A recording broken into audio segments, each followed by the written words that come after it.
Well, hello everybody! Welcome back to G Bear's Off-Grid Ways, a homestead in the desert on June 24th. And I got a good call today. And my water company got their other truck on the road because the first one that's broken down isn't going to run. So they got their new truck on the road and they're going to deliver it to me tomorrow, sometime before noontime. So I got some things to do early in the morning, get things going. All right, the reason we're over here right now is not because of the weather. I just wanted to show you that I had a question about what type of weather station this is, and this is Accurite. Okay, so that's what it looks like right there, and it does the wind and the temperature inside, temperature outside, time, date, barometer readings, all that stuff is all on here. Uh, it has a sending unit with an hey, I'm tongue twisted. One of those things on the roof. I'll show you that when we step outside here. For right now, this is going to be a real short video because today the humidity had gotten all the way up to like 34%. And all you had to do is move around a little bit and you got sticky.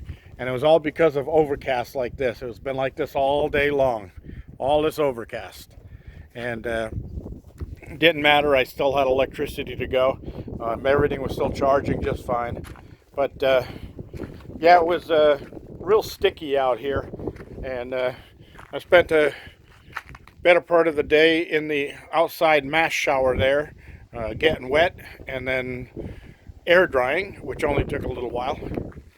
Anyway, that little thing right up there that's spinning, right on this side of the antenna, as you can see it, that's the ascending unit for the weather station. That picks up the temperatures, the wind speeds, all of that stuff. It all goes through that, and then it sends it down to that sending unit inside wirelessly.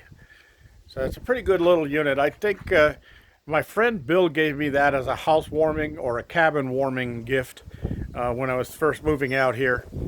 And I think he paid like $56 or something for it. We were in a place called Fry's Electronics, and he saw it and decided that I should have that. So it was nice of him, and it's gotten a lot of use.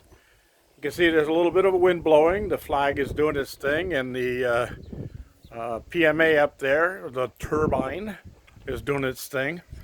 And if you look at up there, you see my small homemade antenna on the bottom, and then up above is a star-bought bow tie type antenna. And the reason I have that up there was I was running an experiment, and I haven't had time to switch it back yet. But I was running off of my larger homemade TV antenna, which is over there right now. In case I get a visitor up, they have TV on over there in the motorhome or wherever they park their motorhome, where Andy usually parks his. There's a cable there where they can hook up and get TV. And the reason I did that was I just wanted to check to see if there was any difference between a stall-bought antenna and my antenna. And guess what? No difference. Actually, there is a little difference. My antenna got a little bit better reception than that stall-bought one up there. That's a double bow tie up there. You can see it. Let me zoom in. That's a double bow tie stall-bought. And it gives me a decent picture. I mean, I'm still getting the channels, but on the San Diego channels, sometimes they pixelate and freeze and fade out and then come back in again. I didn't get a lot of that with my own homemade antenna, but there was some of it. All right, so quickly over here, you can see I moved the trailer with the tote on there. And I drained down almost half of the water that was in that.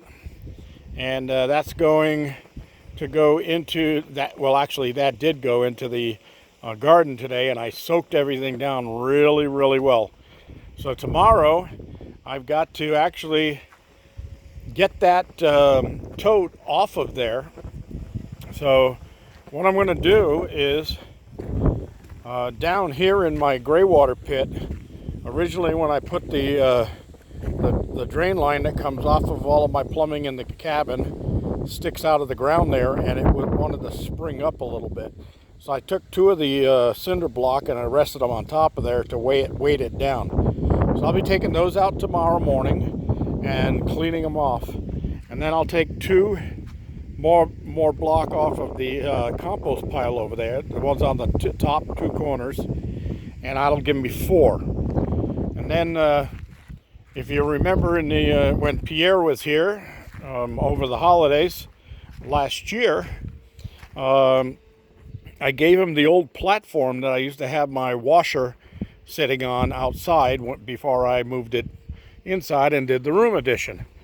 Well, I'm going to take that platform and I'm going to set it up over here on top of 4 cinder blocks to give it a little bit more height.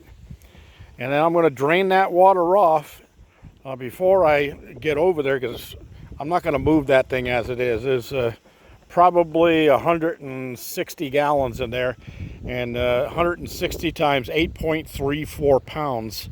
That's a lot of weight. I'm not going to be able to move that container unless I get some water out of it. So I will drain that water off, and that barrel right there, 1/3 of it is gone. I've been using that inside. Inside the grow house, I have a garden hose connected to that. Just a short piece so I can fill watering cans and just spot water plants that need a little more water than the others. So I don't overwater the other plants. I just spot water the ones that need the extra water. So I'll refill that, take some water out of there to do that. And 1/3 of 60 gallons, that'll take 20 gallons out of that. That little barrel on the end is about half empty. That'll take another 10 gallons. And then I'll come over here, and this rain barrel is half empty right now. And I will top that one back off again with the same water out of that tote. And then I'll water all of my mulberry trees. I'll give them a really good soaking with what's left in that container. And then when it's empty, I'll be able to move it onto its platform and set it up to where it'll be right beside, on the north side of where I'm going to be putting my greenhouse. And that greenhouse will have its own water tank. But when I get the filler here tomorrow, or the truck here tomorrow, I'm going to have him fill all these totes. There'll be 4 down here, 275 gallons each, 4 times 275. Then I have 2 more totes up here, 2 times 275. These right over here. They are completely empty, so I'll take water into those. And then he'll fill up the blue barrels that are around my main water tank. That's 840 gallons in the blue barrels around the main tank, and then 2,500 gallons in the tank. So if he comes out with a 4,000 gallon truck, I'm going to be taking pretty much all of what he has, and that's a good thing. So my money's sitting on the table waiting for him to show up. They told me sometime before noon, probably late morning, between 10 and 12. That's a good thing, because I'm also going to have a UPS delivery tomorrow, which will be the replacement head for this pump right here. And I'll put this one here. It still works. There's just a very slow leak here. So it releases pressure through the nighttime, and the pump might go maybe 3 or 4 times during the night. Well, I didn't like that. It kept waking me up with that noise. So I bought a new pump and I replaced it. But I saved this one because these heads, they're only like, well, they're under $15. You can find them for $15 to $30 depending on who you buy them from. But I will take these bolts out, replace this head, put the replacement head on there, and I'll have a backup pump ready to go. I'll be putting my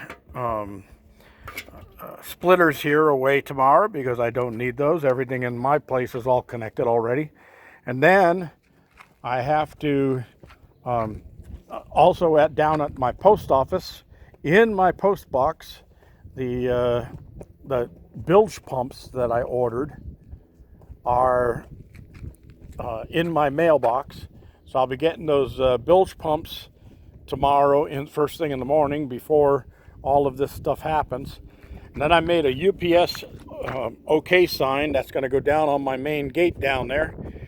So when UPS comes down tomorrow for the first time, they'll see the UPS sign with an arrow pointing in through the gate, and they can pull right in here, come up here to the cabin, drop off what they got to drop off, make a loop around down the back road and back out the gate again. And then I'll go down and lock the gate behind them.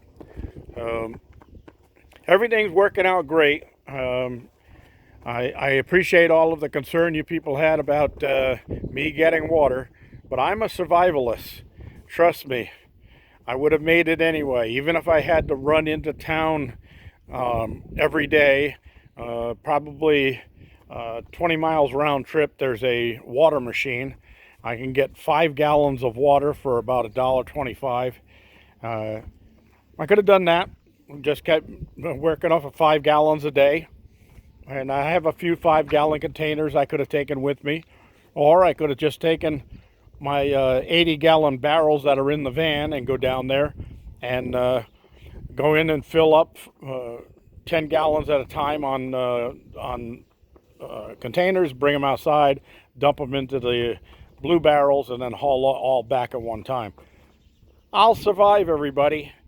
You'll never catch me with my pants down. Oops, I better not turn this camera around. All right, everybody. Have a good evening. G-Bear reminding you, give me a thumbs up down there. Please subscribe. And for all you new subscribers who just came on, thanks for joining us and welcome aboard. G-Bear signing off.